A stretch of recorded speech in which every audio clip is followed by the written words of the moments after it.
Suresh Das lane, town Pratapgarh Suresh Das lane বলি। আমাদের হচ্ছে জনতা হোটেলের বাড়ি এটা।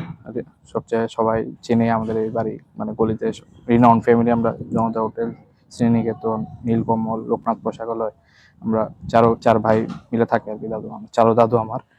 তো রাত্রের 1:15টার দিকে দুইটা ছেলে ওই দিক থেকে এসে স্কুটিতে, নাম্বার প্লেট নেই, সামনে পিছনে নাম্বার প্লেট নেই, দুজনই ফুল ফেস হেলমেট পরা ছিল, এসে একদম ঠিক এই জায়গাটাতে এসে একটা পেট্রোল বোম মেরে দিয়ে গেছে।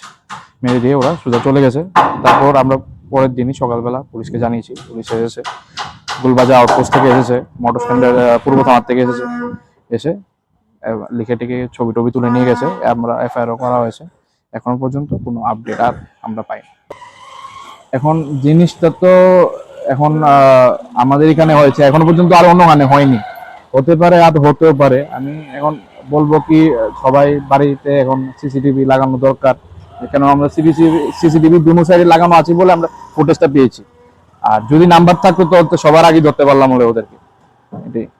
হ্যাঁ, কেন আমরা এখন গেটে এই বাউন্ডারি মেরেছে, তো কখন এখন যদি ইচ্ছা করলে ওরা আমাদের বাড়ির ভিতরে মারতে পারবে পেট্রোল বোমটা, বলা যায় না।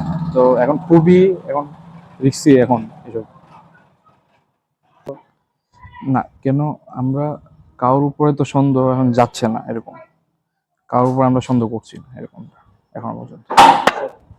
হ্যাঁ, আমরা বলেছি যে গুলবাজার আউটপোস্টে যেন, কেন ঝুলন্ত ব্রিজে রাত্রেবেলা নাইট থাকে ওরা, মানে ওরা গার্ড থাকে পুলিশ। আমি বলেছি রাউন্ডে যেন থাকে একটা, আমাদের গলিতে বা আমাদের গলির সামনে যেন রাউন্ডে যেন থাকে। কিছু নেই এসব কিছু নেই। আইডিয়া নেই কেন এরকম ভাবে মেরে গেছে, কি আসলে বিষয় এখনো পর্যন্ত অনেক দিন হয়ে গেছে, কিছু বুঝতে পারলাম না। এটা পেট্রোল বোম ছিল, পেট্রোল বোম কাচের বোতলের ভিতরে পেট্রোল ঢুকে মেরে, কাচের বোতল আমাদের বাউন্ডারিতে মেরে দিয়ে গেছে।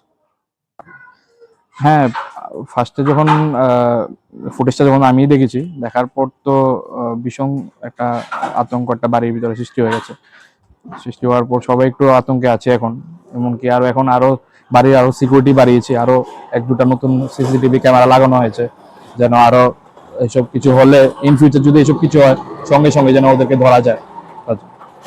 এসবই আমরা স্টেপ নিয়েছি। একটু পরের দিন হয়েছে আর কি, কারণ আমরা জানতেই পেরেছি পরের দিন সকালে, মানে 16 তারিখ সকালে। থানা থেকে গিয়েছি, 112-তে ফোন করেছি।